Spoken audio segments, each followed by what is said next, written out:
This is the final battle. With you at my side, we will demolish the deep state. We will expel the warmongers from our government. We will drive out the globalists. We will cast out the communists. We will throw off the sick political class that hates our country. That was Trump speaking at one of his rallies in Michigan just a few weeks ago, basically giving us all a preview on what he intends to do should he get elected in the 2024 presidential election.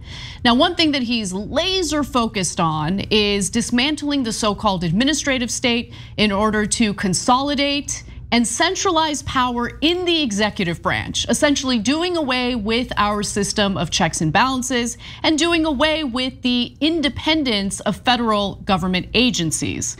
With that said, let's get to the specifics.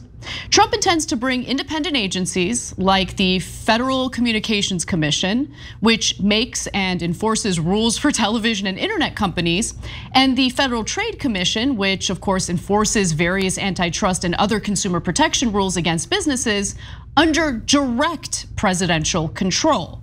Now again, these are supposed to be independent agencies. Yes, they're federal agencies, but the President of the United States is not supposed to influence these agencies or have any impact on whether or not the heads of these agencies remain in those positions or get fired.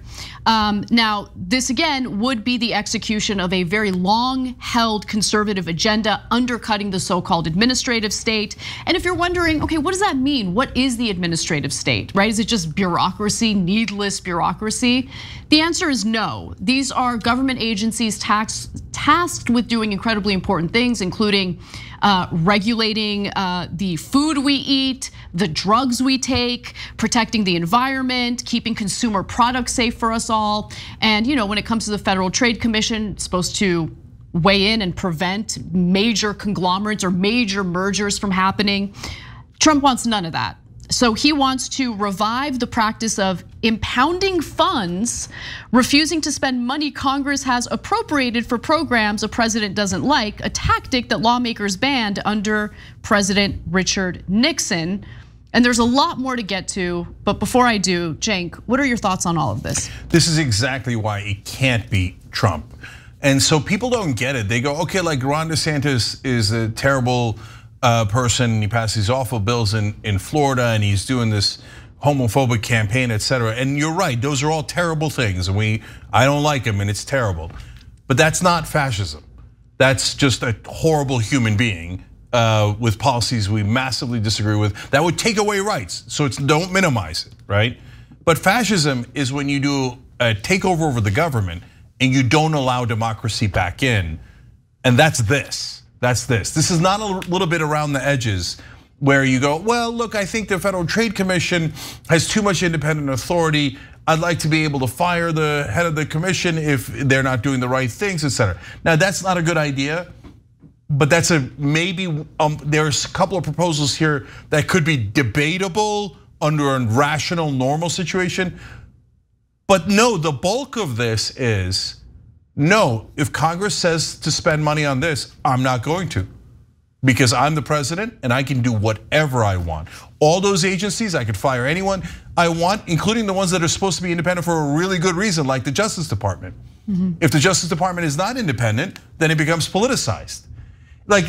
So these guys, the MAGA guys, think Trump is an angel. It's unbelievable they think that, but okay. But even if you think Trump is an angel, well, what if a Democrat wins next time and you think the Democrats are satanic and all that stuff? Then they would also have this authority. Exactly. And they could do whatever they want. Exactly. And it doesn't matter what bills you pass. And then they could say, hey, the Justice Department is now no longer independent. So now we're going to put all of our opponents in prison, whether a Republican does it to a Democrat or a Democrat does it to a Republican. I thought you guys hated that.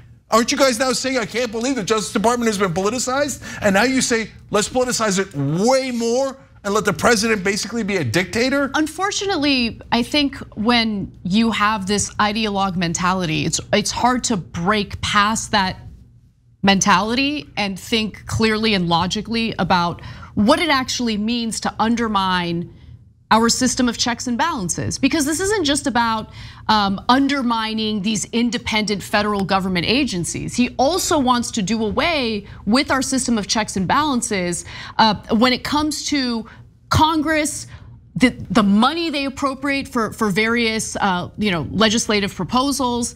If Trump decides, no, I disagree with Congress's appropriations here, and I'm not going to allow for this money to be utilized the way it was intended to be utilized under what he wants to do in dismantling the administrative state, he would just do whatever he wants with that money. Guys, it's not debatable. If you say the president can ignore Congress, we don't have a democracy anymore. We don't have our form of government. We have basically a dictator. And so why is this debatable? And by the way, MAGA guys, you know who came up with really pushed the idea of the unitary executive authority? Dick Cheney. He was one of the first rants that I ever did on Young Turks, so you could find it on YouTube, is me just yelling at the top of my lungs about the unitary executive authority, this one, right? And how Cheney was planning to have the executive branch take over and basically destroy our democracy. Now MAGA hates Dick Cheney. By the way, the other people in that group are Bill Barr, John Bolton. So yeah, conservatives in that wing of the party have hated democracy from day one. And now ironically, it's Trump is now heralding it. Now another very disturbing part is the guys coming up with the actual plans is the Heritage Foundation. So that means there's now corporate interests going, maybe fascism not so bad. Well, think about why that is. Because even with all the corruption that we talk about on the show regularly, right? There are still some safeguards in place to ensure that we're not completely taken over by corporate rule. But if corporations have complete control of one lever of power, the executive branch, and the executive branch succeeds in dismantling the administrative state and our system of checks and balances, well, all corporations have to worry about is ensuring that they're in the pocket of whoever the president is. Yeah, and guys, so the MAGA guys actually, a lot of them now hate big business. That's a good instinct. It's not that you should hate business, it's that you should hate their ability to bribe government officials. In my book, I talk about how the corporate interests took over the Supreme Court, and I explain exactly how they did that. And so that book is called Justice is Coming. Now this is them trying to take over the executive branch. So then they would own two branches, and then the executive branch, according to this unitary executive theory, can just ignore Congress. So then Congress is irrelevant, and those are theoretically our representatives. They'd already bought them anyway, but this would give them extra power. And I know you think Trump's an angel, but you think Trump wouldn't do something for money? If corporate interests or rich people said, hey, here's $100 million, do whatever we tell you, will Trump do it? Definitely. That's another thing I wrote about in the book. He did it already for Sheldon Adelson, who gave him $100 million in 2016 and 2020. He gave him everything he wanted. He even made his wife, he gave his wife Miriam Adelson the Presidential Medal of Freedom. He'll give away anything, but even if it isn't Trump, you think Biden won't do whatever corporations want? You think Manchin wouldn't do everything corporations want? This is handing the government over to the bad guys. And if MAGA, all this populist uprising was all to hand power back to corporations and big business, what are you doing, you schmucks? Right.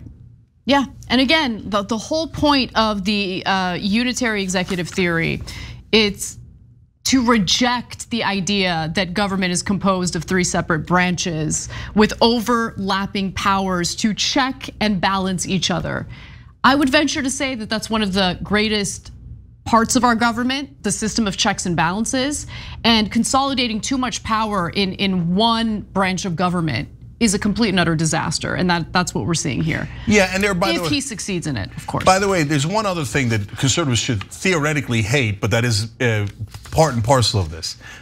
Since none of these agencies, including the IRS, the Education Department, etc., would no longer be independent, then the president, any president, Republican or Democrat, could say, I don't care about factual correctness anymore. These agencies will now do political correctness. So now the IRS will investigate all of my political opponents, and I can do it now. I have unitary executive authority. And the Education Department will do whatever I want, either teach that there's no racism at all or that everything in the world is racist. It doesn't matter because now it's all political. So since it's political, either the left or the right, whoever gets into power with this theory has unlimited power. And if you believe in democracy, you would hate this plan. This is exactly what fascism looks like. So that's why Trump is a unique danger to our democracy. Thanks for watching The Young Turks, really appreciate it. Another way to show support is through YouTube memberships. You'll get to interact with us more. There's live chat emojis, badges. You've got emojis of me, Anna, John, JR. So those are super fun. But you also get playback of our exclusive member-only shows and specials right after they air. So all of that, all you gotta do is click that join button right underneath the video. Thank you.